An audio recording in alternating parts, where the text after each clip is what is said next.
Bonjour à tous, je suis Kylian Marlier, votre trader formateur. Bienvenue dans cette nouvelle vidéo dans laquelle je vais vous aider à prendre un trade en 7 étapes. Si vous êtes débutant, je suis certain que ça vous est déjà arrivé donc de choisir un graphique un petit peu au hasard et de vous retrouver devant les marchés et de ne pas savoir comment faire pour mettre une position en ayant un maximum de probabilité pour soi. Donc dans cette vidéo, je vais directement vous donner les étapes qui sont essentielles. Ce sont des étapes clés pour que vous puissiez mettre un trade de A à Z. Donc c'est parti pour la première étape. La première étape va être de sélectionner votre marché et votre graphique en fonction de votre préférence et de votre profil d'investisseur. Par exemple, moi, je sais que je préfère le marché du Forex et donc je vais prendre le marché du Forex et je vais sélectionner quelques graphiques en fonction des paires majeures en général. Je vais prendre l'euro-dollar, l'euro-JPI, l'euro-GBP, l'USD-CAD, etc. Des paires qui sont assez volatiles, comme ça, je vais pouvoir analyser correctement mes graphiques. Alors, je vous conseille de prendre souvent, la plupart du temps, essayez de prendre toujours les mêmes graphiques.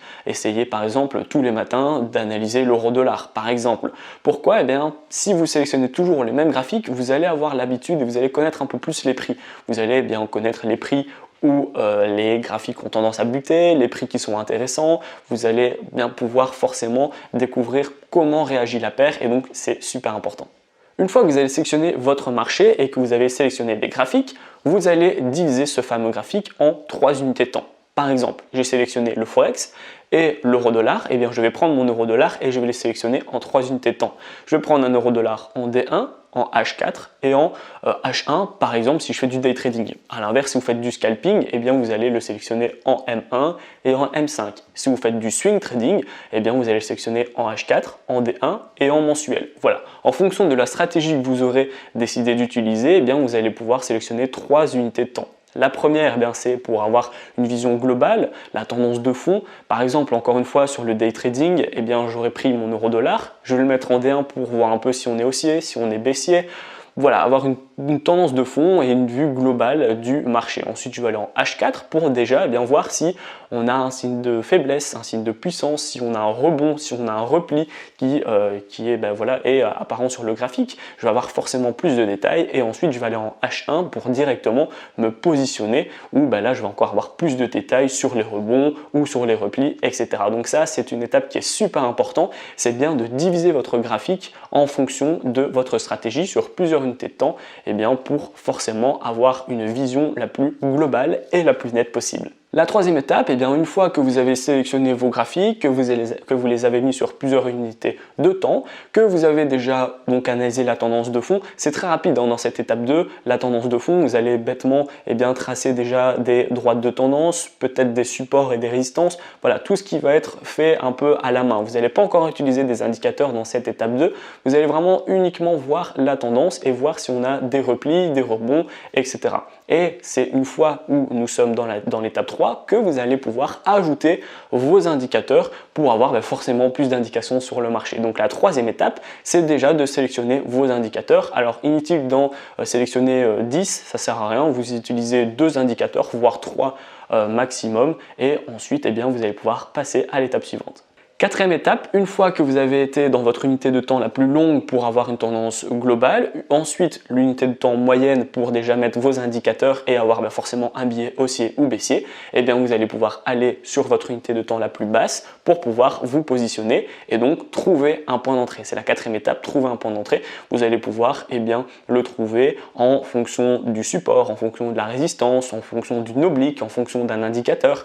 Voilà, il y a plusieurs forcément possibilités pour trouver votre point d'entrée et donc on va l'utiliser dans cette étape-ci et dans votre unité de temps la plus basse. Cinquième étape, une fois que vous avez trouvé le point clé, le point d'entrée sur lequel vous allez pouvoir vous positionner, vous allez devoir trouver les points clés pour votre take profit et votre stop loss. Donc ça, c'est super important aussi, c'est l'étape 5. Vous allez devoir trouver pour le take profit tout ce qui va être par exemple les résistances et les supports. Admettons que vous êtes en achat, vous allez mettre un take profit sur la résistance. Par exemple, si vous êtes en vente, vous allez mettre un take profit sur le support. Et à l'inverse, si vous êtes en achat, vous allez mettre un stop loss sur un support. Et si vous êtes en vente, vous allez mettre un stop loss sur une résistance. C'est un exemple qui est assez simple et qui est assez commun, mais vous allez pouvoir également mettre votre stop loss et votre take profit sur des points clés tels que des indicateurs par exemple sur des moyennes mobiles, sur des paliers au niveau d'Ichimoku. Voilà, il y a plein de possibilités pour mettre vos take profit et votre stop loss, mais ça c'est super important.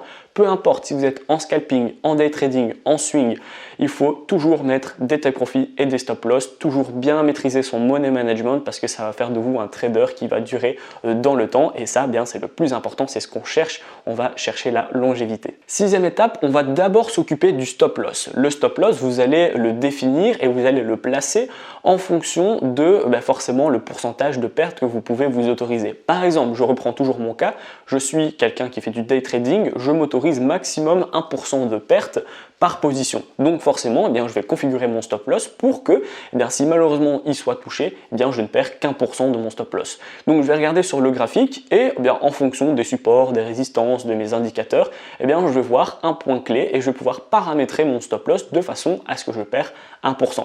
Alors si je ne vois pas de stop loss avant par exemple 3% de perte, je ne vais pas du tout me positionner alors, parce que ça va pas être intéressant pour moi de prendre 3% de perte, c'est beaucoup trop risqué pour moi.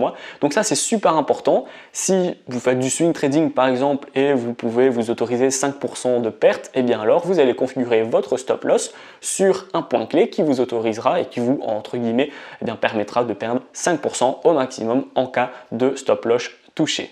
Septième étape, et vous vous en doutez, on va placer son take profit. Alors pourquoi on ne fait pas le take profit et puis le stop loss? C'est pas super intéressant. Là ici, étant donné qu'on a placé notre stop loss et qu'on sait pertinemment combien on est prêt à perdre, on va mettre un take profit 2 fois plus supérieur par exemple que votre perte. Je reprends mon exemple et mon cas, je suis en day trading, je me suis autorisé 1% de perte en cas de stop loss touché, là je sais que je vais pouvoir trouver un point clé pour que je puisse mettre mon take profit à 2% de gain. Comme ça, je m'autorise 2 fois plus de gains que de pertes. Donc ça, ce ratio, il est super important également. Vous trouvez votre point d'entrée, vous placez un stop loss et vous placez un take profit qui est 2 fois plus supérieur que votre stop loss afin forcément de ne pas être touché par votre pourcentage de réussite. Par exemple, si vous gagnez 8 fois sur 10 mais que vous gagnez 1 euro et quand vous perdez, vous perdez 10 euros, vous allez en fait être perdant tout simplement. Vous n'allez pas être un trader qui est rentable alors que vous avez 80% de réussite. A l'inverse, grâce à ce ratio gain-perte, vous n'allez pas avoir besoin de 80% de réussite, et parce que chaque fois que vous allez gagner 2 fois plus que lorsque vous allez perdre. J'arrive à la fin de cette vidéo. Alors si vous n'avez pas encore d'indicateur ou que vous n'avez pas encore de stratégie, que vous n'avez pas encore de broker, donc pas encore de marché, voilà, si vous êtes débutant et vous n'avez encore rien entrepris, pas de panique. Je vous mets dans la description un pack de 5 vidéos. La formation offerte a été mise à jour. J'ai du contenu qui est supplémentaire. Donc voilà, si vous êtes déjà même dans la formation offerte, je vous invite à vous reconnecter parce que du nouveau contenu a été publié. Et donc forcément, ce sont 5 vidéos qui sont offertes et qui vont vous aider à faire vos premiers pas dans le monde du trading et ainsi à profiter des intérêts cumulés. Donc voilà, cette vidéo est terminée, j'espère qu'elle vous a plu. Si c'est le cas, n'hésitez pas à la liker, à la partager et surtout abonnez-vous. À bientôt.